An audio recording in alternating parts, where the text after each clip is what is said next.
Oliverio Álvarez, que es socio del sector Energía y Recursos en Deloitte. Y cedo ya la palabra para que puedas presentar también a los participantes. Así es. Adelante. Muchísimas gracias, Ángeles. La verdad que para un ingeniero industrial es un verdadero placer estar en esta casa. Quiero dar también las gracias en nombre de la Asociación Nacional de Empresas de Servicios Energéticos. Tengo el privilegio de actuar como secretario. Llevamos varios años colaborando también con Civitec y es un privilegio estar aquí con todos vosotros. Manuel lo explicaba muy bien, ¿verdad? Industria y energía tienen que ir de la mano y de eso es de lo que queremos hablar hoy aquí. Para hacerlo, pues un lujo compartir esta mesa con profesionales muy reconocidos en el sector y amigos. Carmen Becerril, presidenta de OMEL. Carmen, buenos días, ¿cómo estás? Bienvenida. Raúl Suárez, CEO de Nedgia. Raúl, ¿cómo estás? Bienvenido también. María Molina, gerente de desarrollo de proyectos en la Dirección de Hidrógeno de Repsol. María, bienvenida también. Iba a estar Paco Francisco Maza con nosotros, ha tenido un pequeño incidente de salud. Desde aquí le deseamos una pronta recuperación. Seguro que muy prontito lo tenemos aquí con nosotros.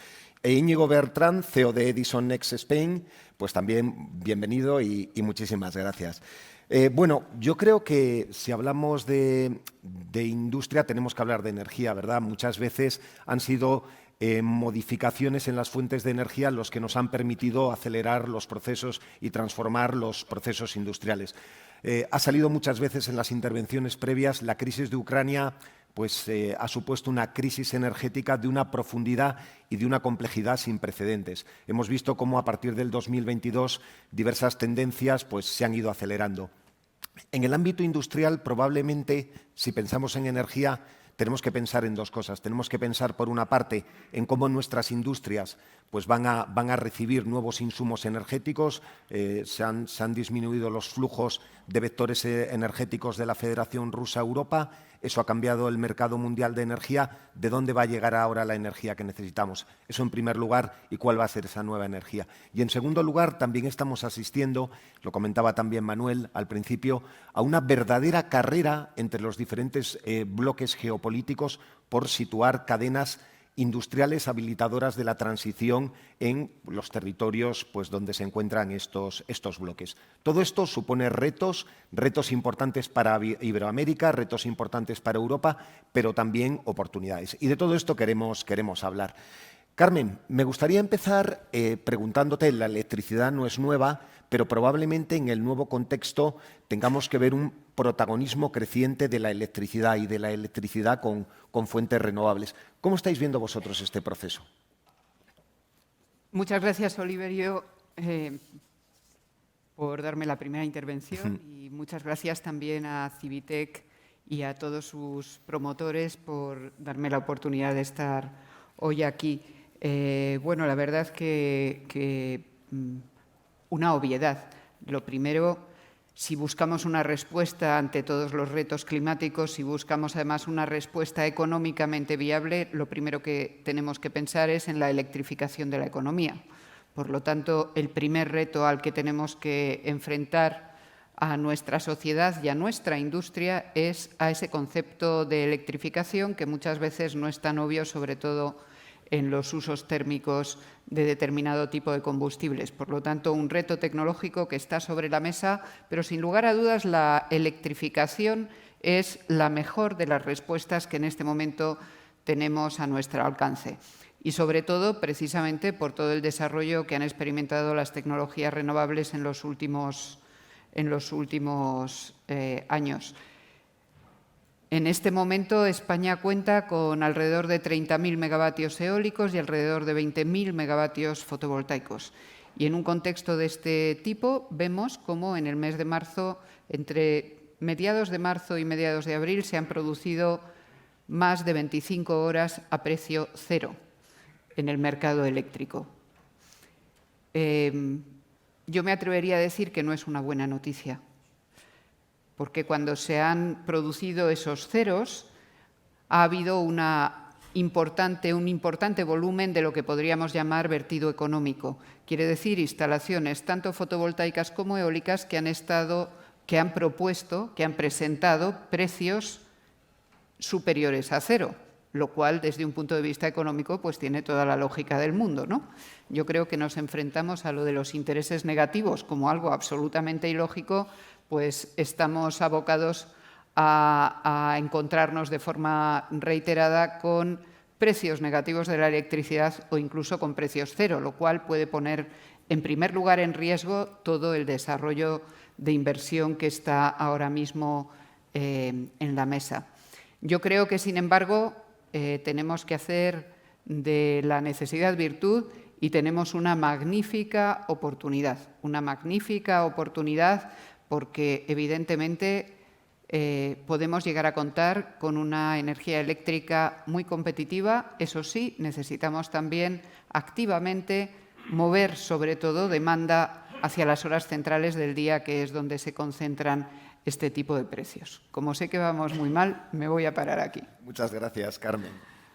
Como siempre, muy claro. Raúl, hemos hablado de electricidad. ¿Qué papel hay para los nuevos gases, para los gases renovables, para el biometano, para el biogás? ¿Tienen también un papel que jugar?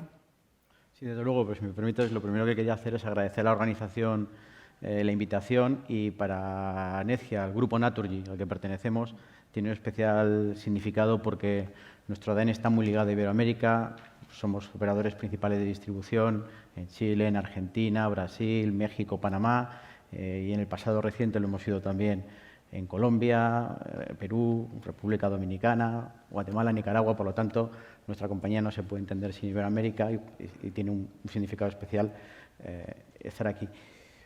Como decías, y has hablado de la guerra de Ucrania, yo no voy a ser original y empezaría esta reflexión de los gases renovables por Ucrania. Yo voy a ofrecer un punto de vista un tanto diferente. Creo que la guerra de Ucrania no es el problema en sí, a efectos de energía me refiero, sino que quizás ha sido un catalizador que nos ha hecho ver que quizás estábamos afrontando una transición energética con algunos desequilibrios larvados entre independencia energética, sostenibilidad económica y social y objetivos medioambientales.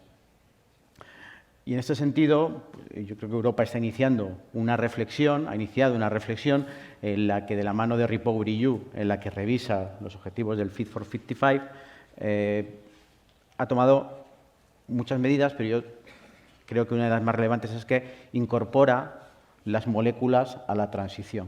De alguna manera, somos todos conscientes de que la electricidad forma parte de esta transición y tendrá una parte relevante, será un vector muy relevante en la energía del presente, ya lo es, y del futuro en Europa, pero que la solución debe integrar más vectores renovables. Y en ese sentido, da un paso decisivo a incorporar a la molécula verde, a la transición.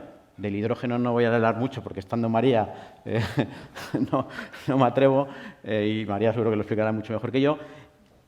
Y dentro de estas moléculas verdes también está el biometano, que supone una gran oportunidad porque es una energía autóctona, es una energía que tecnológicamente es madura, ya está probada y a escala. Por poner un ejemplo, en Alemania hay más de 11.000 plantas de biogás y con un gran potencial. En el caso concreto de España, tenemos el tercer mayor potencial de toda la Unión Europea, después de Francia y Alemania.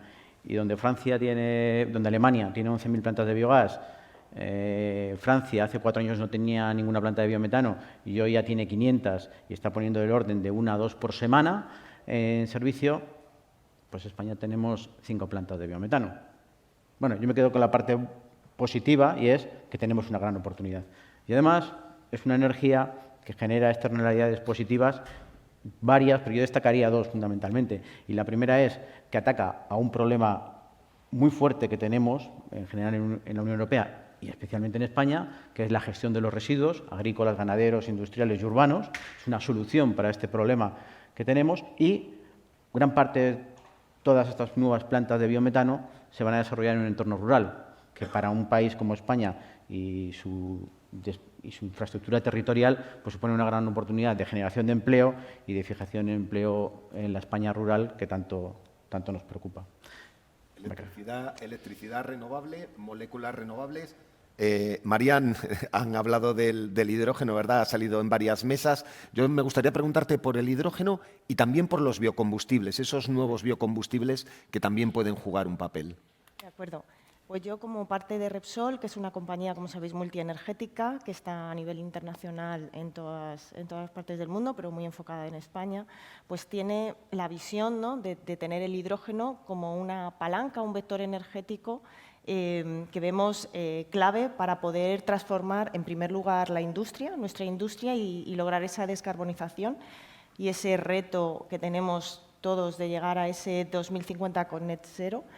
Y, como no, también como una visión a ese buffer, llegamos a un mundo electrificado en el que tenemos esa energía renovable que necesitamos pues tenerla en las horas en las que nos interesa, ¿no? Y el hidrógeno, en un momento en el que estábamos, nos decían, en el 2030 un 74% de renovable, en 2050 un 100% de renovable, el hidrógeno tiene un papel fundamental para hacer de ese buffer junto con las baterías, ¿no? Yo creo que sería jugar pues con esa oportunidad, ¿no?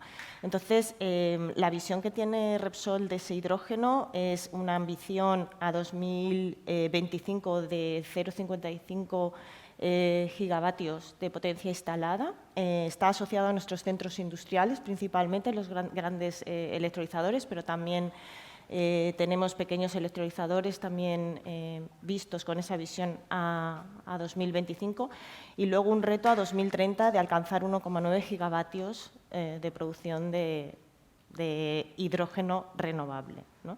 Entonces, ese es un reto, una ambición muy importante y en el que estamos con una ilusión por parte de toda la compañía y trabajando pues día a día y esperando esa movilización de fondos que hablaban aquí, ¿no? Porque tenemos 2 proyectos que han recibido IPCEI, 2 proyectos importantes nuestros, y estábamos pues eso, esperando a esa movilización de fondos para ver y hacer y que sean una realidad en estos proyectos y poder seguir avanzando con ellos, ¿no? Muchas gracias, María. Electricidad renovable, molécula renovable. ¿Qué hacemos con la eficiencia, Íñigo, y con los servicios energéticos? ¿Qué papel pueden jugar? Bueno, muchas gracias, Oliverio, y gracias a Civitec por la organización y la invitación. La verdad es que es un placer comentar este tema de tan rabiosa actualidad, aunque sea por motivos no deseables, como ha pasado con la invasión de Ucrania, ¿no? La realidad es que la eficiencia energética, los que llevamos muchos años en este sector, consideramos que es la gran asignatura pendiente. Si nos comparamos con nuestros países, tanto en Europa como en otros países civilizados, la realidad es que el desarrollo que ha tenido estos últimos años pues no ha sido todo lo bueno que debería. Y se ha hecho mucho foco, y con gran éxito, yo creo, en convertir la oferta de energía en renovable, y en ese camino pues todo lo que se está haciendo suma, y probablemente todas las tecnologías tengan un hueco. Habrá que ver a qué velocidad se despliegan y en qué medida tienen más éxito en el tiempo, pero la realidad es que los consumos específicos de las industrias y de la administración pública y de la economía en general dista mucho de los estándares que vemos en otros países, ¿no? Entonces, yo creo que aquí tenemos una increíble oportunidad, que no solo es ser más sostenible, sino ser más eficiente, no solo por un tema climático, que por supuesto, sino por un tema de competitividad.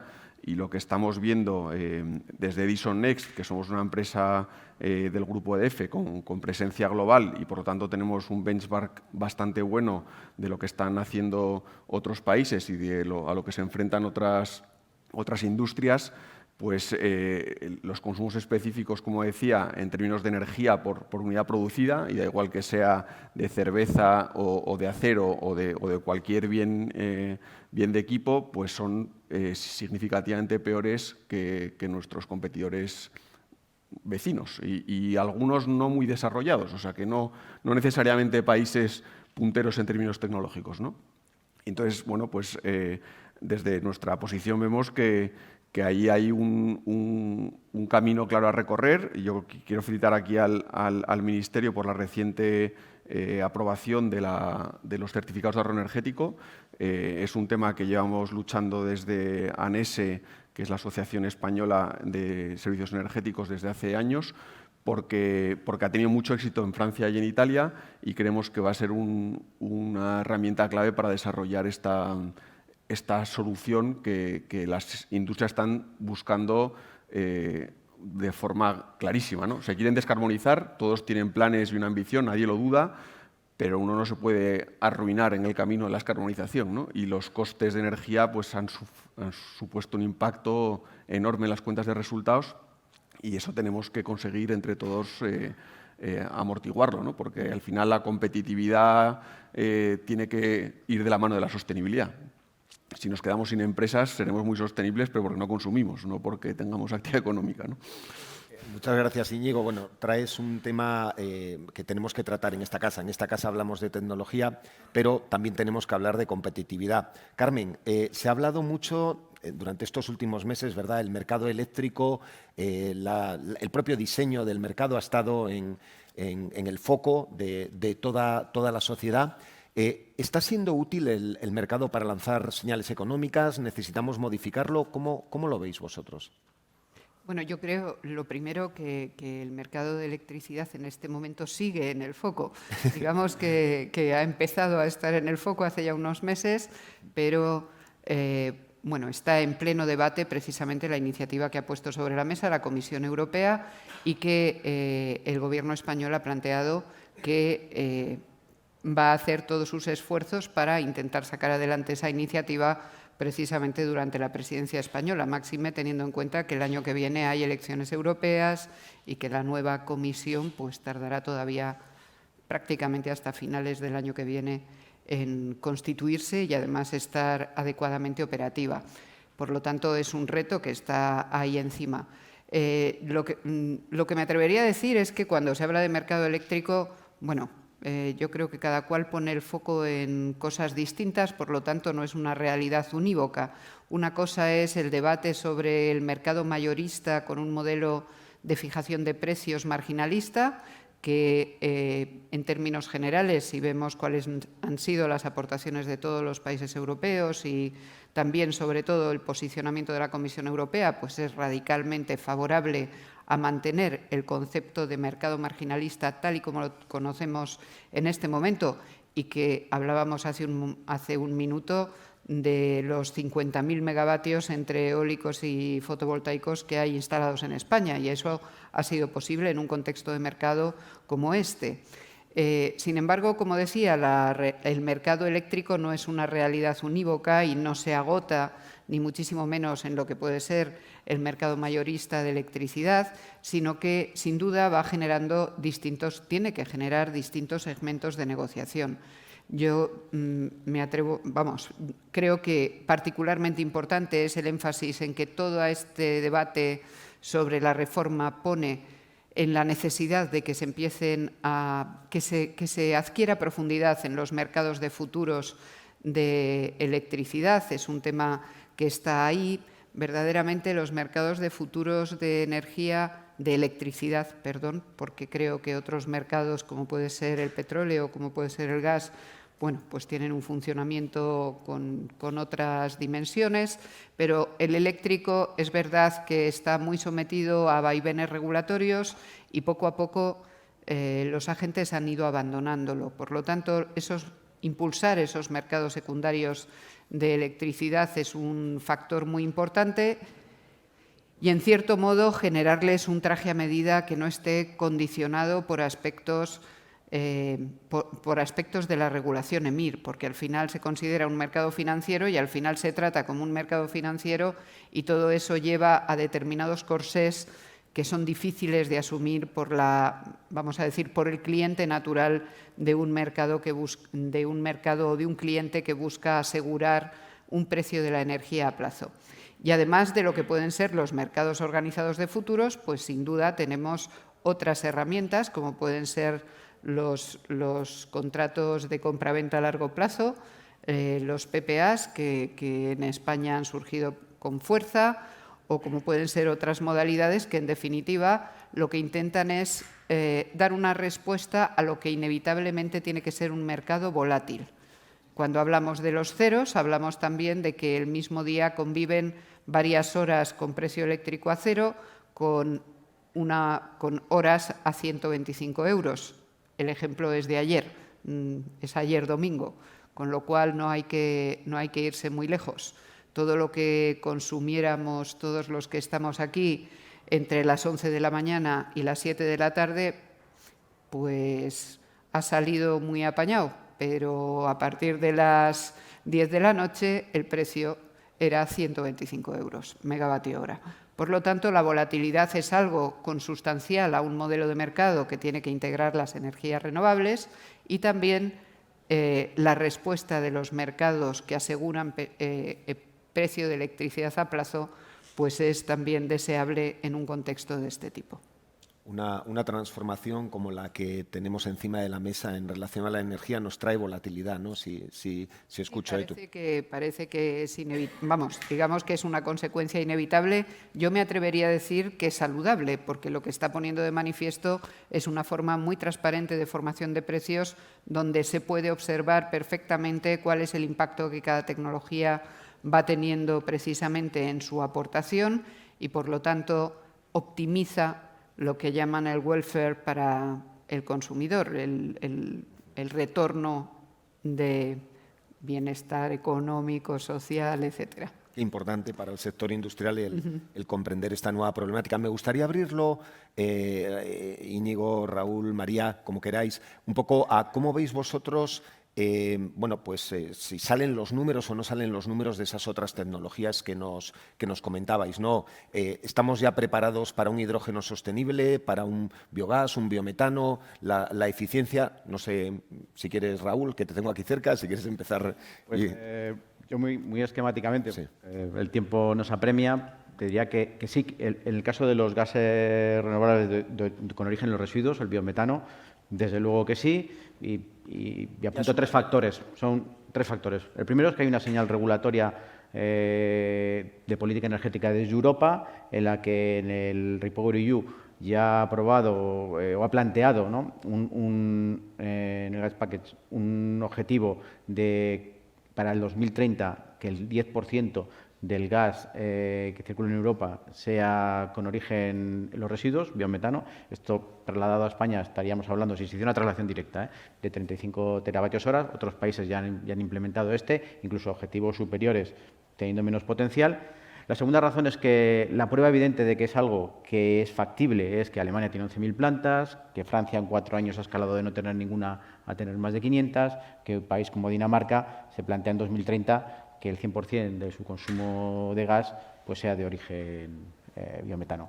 Y el tercer factor es que la realidad también nos demuestra en España que un factor clave, y se comentaba antes, ¿no?, en la exposición de Manuel, de movilizar la parte económica. Nosotros ya tenemos recogido un portfolio de más de 200 proyectos de biometano que totalizan aproximadamente 10 teravatios hora. Es decir, que hay interés y hay inversores dispuestos a invertir en que la molécula forme parte, la molécula en este caso, parte de biometano, forme parte de esta transición. ¿Y un biometano inyectado en red o un biometano inyectado en red, núcleos? Inyectado en red. De hecho, en el REPower se habla de un biometano inyectado en red, que es la forma más eficiente de trasladar esto luego al sector en el que, según la política energética, se quiera priorizar su descarbonización, ¿no? La forma de vehicular, aprovechar las infraestructuras que tenemos para poder dar traslado, ¿no? Haciendo un paralelismo, pues hombre, es como el electrón, ¿no? Se comentaba antes, las redes eléctricas son la columna vertebral del sistema eléctrico, las redes de gas lo son del sistema gasista, ¿no? Y en conjunto ambas de nuestro sistema energético. Íñigo, María, como queráis. Yo solo, continuando la conversación, ¿no?, está la red de gas, está la red eléctrica y el hidrógeno va a ser el puente entre ambas redes, ¿vale? Yo creo que esa es una visión que podemos quedarnos, porque es un poco la que vemos en nuestra compañía, ¿no? Pero además, ante tu pregunta de ¿tenemos una tecnología ya ahí encima de la mesa? Pues sí, tenemos una tecnología de electrolizadores, tecnólogos que vienen y nos venden esta tecnología, pero hay que hacer un salto importante porque esta tecnología ahora mismo está validada y está en una escala comercial pues, de unos 20 megavatios. y ya es mucho. O sea, 20 megavatios, hay 2 proyectos en España puestos, ¿no? Pero nosotros estamos hablando de 100 megavatios, incluso hay, bueno, anuncios de compañías que hablan de 1 gigavatio. El salto tecnológico de escalar esa tecnología todavía no está hecho. Entonces, ese es un reto muy importante que hace que estas tecnologías pues, no sean baratas, sobre todo estos primeros proyectos, ¿no? Entonces, si comparamos lo que cuesta un hidrógeno gris, que es el hidrógeno que a día de hoy se está utilizando en la industria, sobre todo en la industria petroquímica, que es un hidrógeno que se produce a través de un gas natural, pues los precios están rondando, en función también de ese precio de gas natural de referencia, pero no con los precios que hemos visto en los últimos años, sino unos precios medios, estaríamos hablando de entre 1,9 – 2 euros kilo. Los proyectos ahora mismo que tenemos encima de la mesa en España de hidrógeno renovable está entre 5 y 6 euros kilo. Ese funding gap hay que cubrirlo, por eso ese apoyo por parte de la Administración, por parte de la Comisión, por parte de todos, porque estos primeros proyectos tienen que abordar ese riesgo tecnológico, tienen que abordar ese riesgo regulatorio que existe encima de la mesa y entonces pues, se necesitan pues, esas ayudas para llevar a cabo esos primeros proyectos que nos ayuden a poder ir formando toda la cadena de valor del hidrógeno, ¿vale? Esa conexión entre la energía renovable, entre la industria final, una industria que no toda la industria tiene fácil el acceso a una electrificación, una industria que es una industria pesada, como el acero, los fertilizantes también, industria que el refino, o sea, industria que necesita para transformarse esa ayuda del hidrógeno, el hidrógeno como una palanca más. Entonces, yo creo que, bueno, está ahí, vemos que hay un futuro y el futuro es prometedor, pero hay que trabajar en todas las medidas que hay para poder alcanzarlo y conseguirlo. ¿Impulso económico, por tanto, al CAPEX y también al OPEX o en estas primeras etapas? Al OPEX también. De hecho, lo que tenemos ahora mismo es una exención de los cargos, ¿no? Para favorecer, pero todo lo que se pueda ayudar, porque nosotros estamos enfrentándonos a un precio de electricidad a día de hoy que vamos a hablar a las eléctricas con y a nuestros propios compañeros de electricidad. Y los PPAs están en unos rangos ahora mismo que es como en la curva más alta, ¿no? Y firmar con ellos 12 años, 15 años de PPA, pues también es hay trabajo que hacer. Hay un trabajo muy importante de mejorar y de reducir esos OPEX. Íñigo, ¿y las soluciones, los servicios energéticos, la eficiencia? Decías que necesitamos hacer más. Ahí tenemos las tecnologías, supongo que serán muchas tecnologías, ¿no? Sí. Dependerán del proceso. En Edison Next ofrecemos cualquier tecnología en forma de solución, porque asumimos la inversión y con contratos a largo plazo le garantizamos al cliente las prestaciones de esa inversión y no somos agnósticos tecnológicamente, o sea que nos planteamos invertir desde biometano a hidrógeno, pasando por autoconsumo fotovoltaico, proyectos de eficiencia, o sea, en cualquier solución que ayude o a descarbonizar o a bajar su factura energética. La realidad hoy, yo soy un poco más pesimista que mis compañeros en la medida que muy pocas industrias hoy están dispuestas a pagar las primas, la prima verde, el Green Premium que se llama, por descarbonizarse. ¿Por qué? Porque la referencia de precios que hay hoy, que son elevadas, y pongo un ejemplo concreto, hablando del biometano, pues estamos hablando de un precio para el año que viene del mercado de MIBGAS de 50 euros megavatio hora, me parece que está el CAL 24. Pues un proyecto de biometano hoy tiene viabilidad en la medida que por inyectar ese biometano en la red, un comprador extranjero, no nacional, está dispuesto a pagar otros 50 euros megavatio hora. Muy pocas industrias están dispuestas a pagar hoy el doble de lo que cuesta el gas el año que viene. No porque no quieran descarbonizarse, que por supuesto estarían encantados, sino porque la realidad es que no se lo pueden permitir.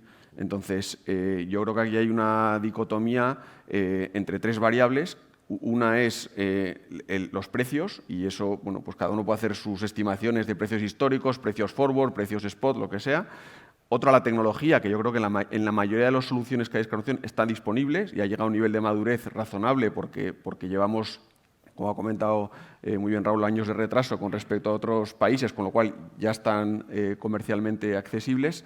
Y lo que falta es muchas veces la regulación, ¿no? En Francia se han hecho 500 plantas, no porque sean más listos que nosotros, y somos parte de una compañía francesa, sino que se ha puesto un incentivo porque las plantas de biometano agroalimentario tenían más de 100 euros megavatio hora térmico de prima, ¿no? Entonces, claro, eso desarrolla muy rápido un mercado. Tenemos que estar dispuestos a hacer eso si queremos que se acelere realmente la transición energética, ¿no? Estamos intentando hacer una transición energética que ya ha habido varias, pero no porque la fuerce el mercado, sino porque la fuerza el Estado. Y en vez de hacerla en 70 años, la queremos hacer en 7 o en 10.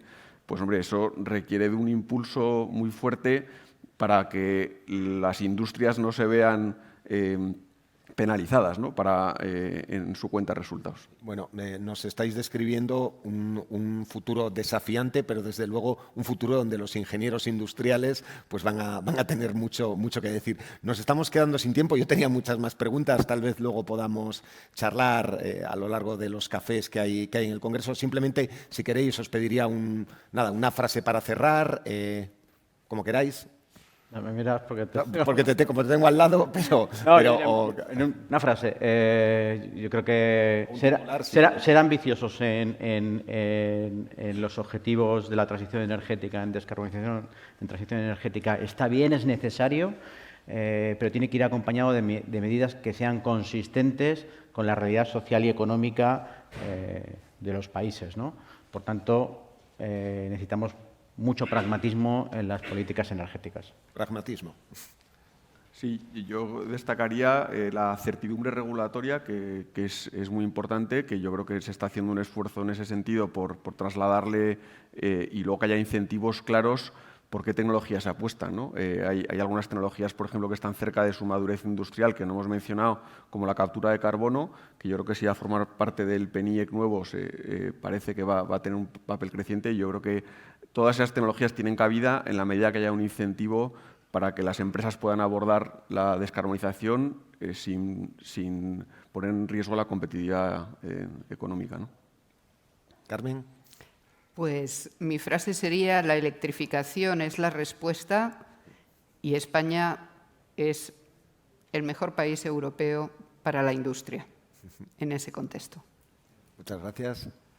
Para mí, que todas las soluciones, necesitamos todas las soluciones para lograr el reto de esa descarbonización industrial. Y una de ellas, por supuesto, es el hidrógeno, son los biocombustibles, son los residuos, es el biometano y, por supuesto, la electrificación. Y no se puede olvidar ninguna porque, si no, no vamos a alcanzar ese objetivo. Pues muchísimas gracias a los cuatro. Tenía muchas más preguntas, pero lo tenemos que dejar aquí. Gracias.